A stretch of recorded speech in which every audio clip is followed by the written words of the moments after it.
Hello everyone, today I have brought some most important MCQ which is from Human Health and Disease chapter. So the first MCQ is which one of the following disease is non-communicable. Non-communicable मतलब कि जो ऐसे disease जो एक person से दूसरे person को transmit नहीं होती है. तो डिप्थेरिया ट्रांसमिट होती है, फ्लू ट्रांसमिट होती है, मलेरिया भी फीमेल एनोफ्लीज मॉस्किटो से ट्रांसफर होता है. कैंसर जो होता है वो non communicable means non transmittable disease है. So now next is which one of the following pair contain as an infectious and non-infectious disease respectively. तो टाइफॉइड ये इन्फेक्शियस है और एड्स भी इन्फेक्शियस है. टाइफॉइड भी इन्फेक्शियस है, एड्स भी इन्फेक्शियस है. नेक्स्ट जो है एड्स ये बेसिकली इन्फेक्शियस है और कैंसर नॉन इन्फेक्शियस है. तो ये सही है.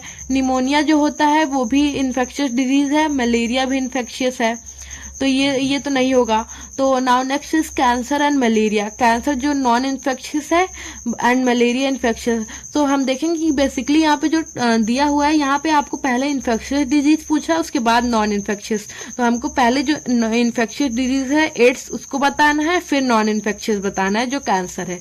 Next question number 3. Typhoid fever in human being is caused by Salmonella type is the correct option. Plasmodium से तो मलेरिया होता है और ट्राइकोफैटॉन से तो रिंग वर्म होता है. राइनोवायरस से राइनिटीज मीन्स कोल्ड होता है. So next is this Salmonella type is caused bye typhoid. Now next question number 4 is which one of the following pair correctly matches a disease and pathogen causing it. तो typhoid से Salmonella typhi होता है, अभी हमने जाना ऊपर. Pneumonia जो होता है वो स्ट्रेप्टोकोकस निमोनिया या फिर हेमोफिलस इन्फ्लुएंजा से होता है, तो ये तो गलत है. मलेरिया जो होता है वो एस्करीज लुब्रिकोइड से तो नहीं होता है. नेक्स्ट रिंग वॉर्म जो वो एंटामीबा हिस्टोलिटिका से नहीं होता है, वो तो ट्राइकोफैटन रूब्रम से होता है. तो basically this is also wrong option. So the correct option is typhoid which is caused by Salmonella typhi. Now next is question number 5. A person with sickle cell anaemia is more prone to malaria. This is wrong. More prone to typhoid, also wrong. Less prone to malaria. So option number 3 is correct option. A person with sickle cell anemia is less prone to malaria. Now question number 6 is the substance produced by a cell in viral infection that can protect other cell from further infection, that is called serotonin. Wrong answer colostrum. Colostrum तो basically initial present days का जो initial mother's milk होता है वो होता है. Histamine भी नहीं है, ये तो एलर्जी के लिए जो यूज होता है वो होता है.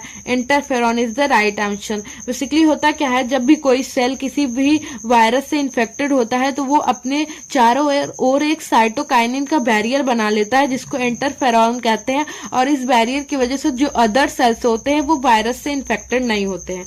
Now next is a toxic substance responsible for chill and high fever recurring every 3 to 4 days is in malarial fever is called interferon. Is the wrong answer. अभी हमने ऊपर देखा. Hemozoin is the correct option. Basically क्या होता है कि जब भी एज सेक्सुअली रिप्रोड्यूस होता है आरबीसी में और आरबीसी जब रप्चर हो जाती है तो उसमें से एक टॉक्सिक सब्सटेंस निकलता है जिसको हेमोजॉइन बोलते हैं. And this hemozoin is responsible for high fever after 3 to 4 days in malaria. तो this is the right option hemozoin. Now question number 8 is antibody present in colostrum which protect the newborn baby from certain disease is. तो basically that was the IgA antibody, क्योंकि IgG होता है वो placental antibody होता है, placenta में present होता है. और आईजीए जो होता है वो मदर्स मिल्क में कोलेस्ट्रम में प्रेजेंट होता है. आईजीडी जो होता है ये अदर्स एंटीबॉडीज को हेल्प करता है. और आईजीई जो होता है ये बेसिकली एलर्जीज में होता है. So the answer is IgA type. Now question number 9 is the antibody which can cross placental barrier is. अभी मैंने आपको बताया कि जो IgG होता है ये placental barriers में होता है. So the answer is IgG. So next question number 10 is the most abundant class of immunoglobulin in the body is. So basically जो IgG होता है ये बिगेस्ट एंटीबॉडी होती है सभी एंटीबॉडीज में. तो the correct option is IgG. Now next is question number 11. A protein और polysaccharide molecule that stimulate antibody. तो बोल रहा है कि एक प्रोटीन और पॉलीसेक्राइड मॉलिक्यूल जो होता है वो जो प्रोटीन या फिर एंटीबॉडी को स्टिमुलेट करता है उसको क्या कहते हैं? Antigen, antibiotics, exotoxin, endotoxin. तो करेक्ट ऑप्शन होगा एंटीजन, जस्ट बिकॉज एंटीबायोटिक्स तो होगा नहीं, एक्सोटॉक्सिन और एंडोटॉक्सिन भी नहीं होगा। तो now next is humoral immunity is associated with.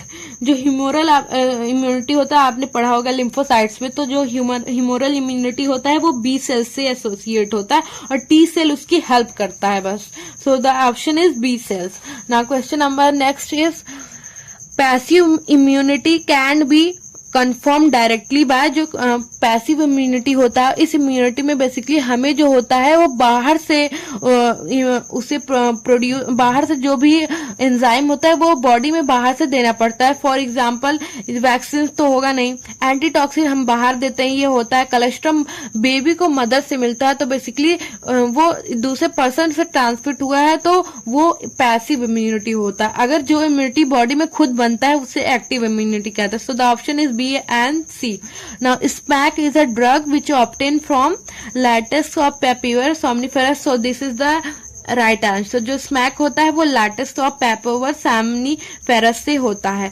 ये लीव्स ऑफ कैनबिस सटाइवा से नहीं होता है, फ्लावर ऑफ धतूरा से नहीं होता, फ्रूट ऑफ एक्सोजाइलम कोका से भी नहीं होता है। ना question number 15 is tobacco consumption is known to stimulate secretion of adrenaline and non adrenaline. The component causing this could be. Basically जो देखते हैं टबैको कंजप्शन में जो स्टिमुलेट करता है secretion of adrenaline and non adrenaline glands को, तो उसको उससे क्या कॉज होता है? बेसिकली जो टबैको में होता है वो निकोटीन होता है, तो ये तो इसके अंदर होता है, ये भी नहीं होगा। टैनिक एसिड भी इसके अंदर नहीं होगा, क्यूरिमीन भी नहीं होगा। तो ऑप्शन होगा कैटेचिन, बिकॉज यही इसको कॉज करता है, कैटेचिन को। Now next is the drug used to quickly reduce the symptoms of allergy is called. जो एलर्जी होता है वो हिस्टामिन से होता है, तो उस एलर्जी को कम करने के लिए हमको एंटी हिस्टामिन ड्रग्स का यूज करना पड़ता है। So option is anti histamine and adrenaline. तो हिस्टामिन से तो एलर्जी होती ही है, और थायरोक्सिन तो होगा नहीं, एड्रेलिन एंड अल्फा इंटरॉन भी नहीं होगा। तो answer is anti histamine and adrenaline. Next question is assertion reasons by next question. Now next question is assertion reason based question. So there is no chance of transmission of malaria to man on the bite of male anopheles mosquito. तो basically ये गलत बात है, क्योंकि mail एनोफ्लीस malaria जो होता है वो फीमेल एनोफ्लीस से ट्रांसफर होता है, बट वो मेल एनोफ्लीस से भी ट्रांसफर हो सकता है। तो यहाँ पे नो चांस लिखा है, तो ये गलत है। So this assertion is wrong. So next reason पढ़ते हैं इसका। It carries a non virulent strain of Plasmodium. This is basically wrong answer. ये वैरुलेंट स्ट्रेन कंटेन करती है प्लाज्मोडियम, तो इसका क्या होगा? ऑप्शन असर्शन एंड रीजन दोनों फॉल्स है, तो इसका डी ऑप्शन होगा। Both assertion and reason are false. Now next question is Streptococcus pneumonia and Haemophilus influenza are responsible for causing infectious disease in human being. सही बात है, Streptococcus pneumonia और Haemophilus influenza से ही निमोनिया होता है। तो दीज आर इन्फेक्शियस डिजीज। ये ड्रॉपलेट्स ऑफ एरोसोल से एक दूसरे में ट्रांसफर हो जाता है। एंड सो रीजन इज पढ़ते हैं Streptococcus pneumonia and Haemophilus influenzae are responsible for causing infectious disease in human being because a healthy person acquire the infection by inhaling droplets of aerosol released by an infectious person. अभी मैंने आपको बताया कि droplets of aerosol से ये transfer होता है।